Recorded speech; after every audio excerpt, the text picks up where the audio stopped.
You're listening to Skeptoid. I'm Brian Dunning from Skeptoid.com.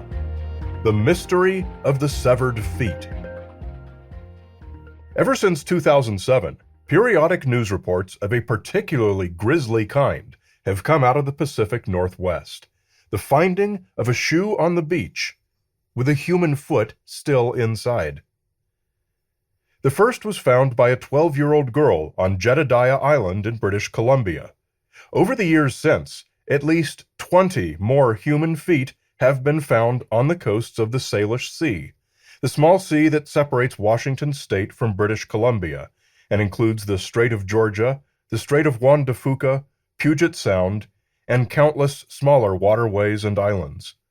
The prevailing suspicion has always been that, short of some natural explanation, there must be a serial killer on the loose with some kind of a foot fetish. Today we're going to see if the skeptical eye can find the truth. Just a warning that may have been obvious from the title, we're going to be talking about parts of dead bodies today. It's a ghoulish topic, and it involves valuable and interesting human beings who lost their lives, to the sadness of many. So if this is something that's not your jam, and honestly I hope none of you who are listening consider this to be your jam, this may be an episode for you to skip. The basic facts are little more than what I already summarized. More than 20 partially decomposed human feet in a sock, in a shoe, usually a sneaker or a lighter shoe, not one that would have sunk. Most have been identified, but nothing has been known about the circumstances of the disappearances of all but a few of the deceased. Naturally, there have been plenty of conjectures thrown out there by the curious. Let's have a look first at the most popular. The work of a serial killer.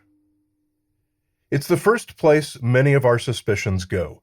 Some psycho is killing people, chopping off their feet, and throwing them into the sea. Totally not at all implausible. But it also has a fatal flaw. Medical examiners have, of course, studied the feet, and one piece of evidence the serial killer would have left is nowhere to be found. Cut marks. If a knife, saw, or other method was used to cut the feet off, marks would have been left on the bones. And there are no such marks. We can't eliminate the possibility that a serial killer could be responsible for the missing people, but we can state for a fact that he didn't cut their feet off. The same applies to a related explanation that these were victims of organized crime executions. We often think of mafia thugs when we think of people being killed and dismembered, but the lack of cut marks eliminates this possibility as well.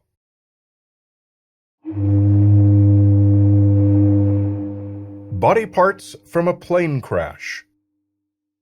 When the feet first began to be discovered, one suggestion was that they could have been remains of two people whose bodies were never found after a plane crashed into the sea in 2005. Plane crashes are very capable of disarticulating bodies. Fragmentary remains are the rule, not the exception, in many plane crashes. This remained a plausible explanation, but not for long, as soon the number of feet far exceeded the 4 that those two missing crash victims had between them.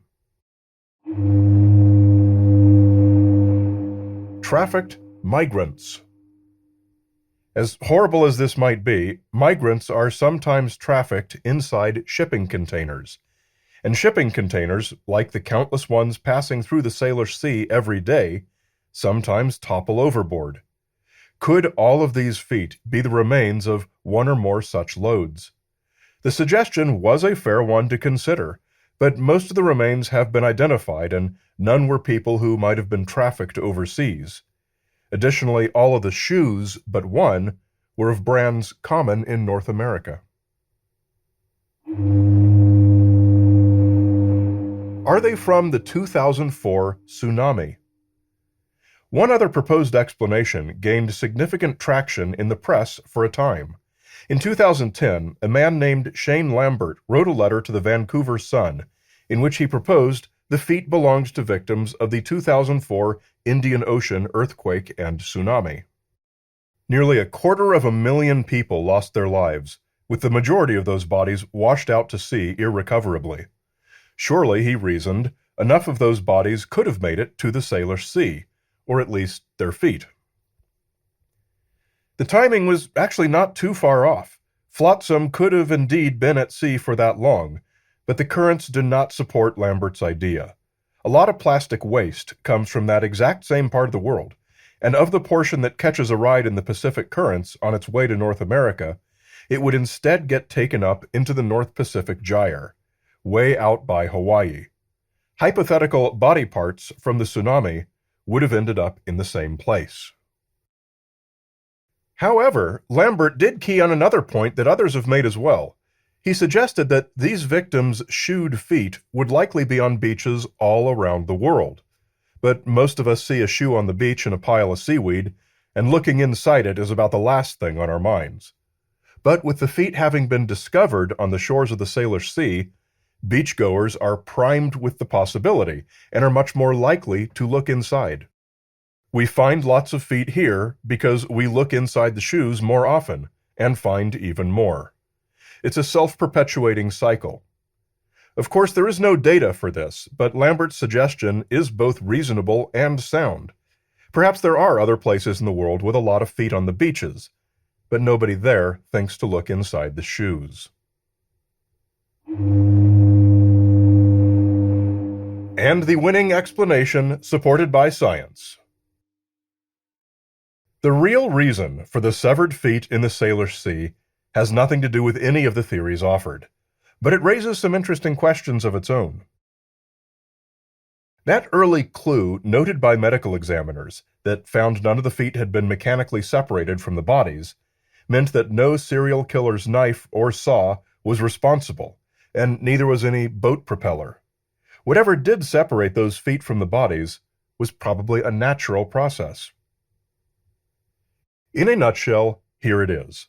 The shores and the waters of the Salish Sea are populous, and so, by simple probability, there are lots of dead bodies in those waters. Bodies left in water eventually disarticulate, or fall apart, as they decompose, get nibbled on by sea life, and moved around by waves and currents. And so there are lots of shoes with feet inside, and some of these wind up on the beaches. The first question this raises is, why are feet the parts that wash up? Why not hands, or heads, or torsos? The reason is that hands and heads and torsos are not laced into flotation devices. And that's why the majority of these shoes that wash up are athletic shoes, because they tend to have thick foam soles. Feet are not washing up in steel-toed work boots, high heels, or Oxfords. And it really is as simple as that. Once a foot laced into a flotation device disarticulates from the rest of the body, it pops up to the surface and goes wherever the wind and waves drive it. The evolution of athletic shoe soles plays a role in why this is a relatively modern phenomenon. They tend to weigh less and have more foam in them than they used to. The second question is more complicated. If we're saying it happens in the Salish Sea, because these waters are especially full of dead bodies, and we're saying this is because the shores and waters have a lot of people, then what's different here from all the other places in the world where there are lots of people on the shorelines and on boats? Why don't we get headlines about severed feet off the beaches of California, off of Hong Kong, Tokyo, Sydney, Florida, the French Riviera, Hawaii, Greece, and scores of other places? There are a few reasons for this. The first is suggested by Live Ocean, a 3D ocean physics simulator at the University of Washington in Seattle. It turns out the Salish Sea is a debris trap like no other. The prevailing winds blow straight into it, keeping most flotsam in and not letting it go out to sea. And then it's a maze of coastline nooks and crannies that catch just about everything. Second, it's very cold water, much colder than most of the other places we just listed. In such water, bottom-feeding crustaceans tend to be scavengers, not hunters. This means they're going to go to work on sunken corpses with ligament-snipping pinchers. In 2007, the Canadian Police Research Centre conducted experiments with pig carcasses sunk to the bottom, and found they would be skeletonized in as little as 4 days. Finally, the Salish Sea and its arms like Puget Sound have one more thing going for the severed feet, and that's endless kilometers of tidal coastlines with people on the rocks tide pooling and hiking in sneakers. For a person to slip on a mossy, seaweedy rock and get hurt, possibly hitting their head, would hardly be a rare event. It's also been pointed out that dead bodies in water do not stay underwater for long. And just to repeat our disclaimer, this gets graphic again. Decomposition gases cause bodies to bloat after a few days. These gases can expand, and the body can float up to the surface. However, this has been studied, and it's only a thing in shallow water. First of all, it doesn't always happen. The bodies aren't always made buoyant enough to float. Second, if the water is deep enough, the pressure prevents the gases from expanding at all, and the body will remain on the bottom for the crustaceans. Who were they? Nothing links any of the victims who have been identified, which is most but not all of them. No evidence of foul play has surfaced in any investigations of their disappearances. They are probably victims of suicides or accidents. In addition to the treacherous tide pooling throughout the region, Vancouver has lots of bridges popular with suicide jumpers, and anyone can fall off a boat or hit their head on a dock. In a few of the cases, both feet belonging to the same person were found, but most of them have been solo feet from different individuals. Most of the identified victims had been missing for a long time, up to 25 years, and none have so far been missing for less than 1 year. And who these people are is the best place to exit this topic, far better than the mechanics of body flotation and disarticulation. The next time we see a headline of another foot being found, for there will be a next time, perhaps tomorrow, think of it not as another cool example of a weird phenomenon, but take a moment to remember the person who the foot belonged to, and their friends and family who loved and missed them, and the unfortunate way their amazing and fascinating life came to an all too early end. It's a case where science is best employed to bring closure, and not to construct a colorful urban legend. In the ad-free and extended premium feed, we continue with some experimentation done on World War II Navy guys that helped us to solve this mystery. To access it, become a supporter at skeptoid.com/gopremium.